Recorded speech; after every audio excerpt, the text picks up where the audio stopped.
Desde el Museo de la Universidad de Alicante os invitamos a ver el espectáculo En el corazón del MUA, codirigido por los directores de teatro y danza de la Universidad de Alicante.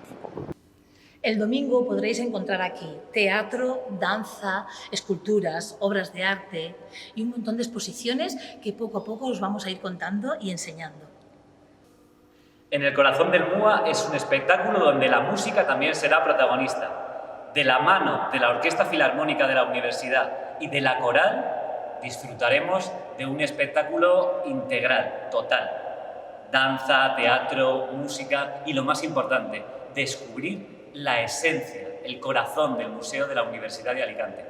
Ya sabéis, os esperamos el domingo 9 de junio a las 11 de la mañana. Sabéis que es necesaria una inscripción previa en la web de la página, en la página web del Museo de la Universidad de Alicante. Es un espectáculo para toda la familia, así que no lo dudéis porque además será algo único e irrepetible.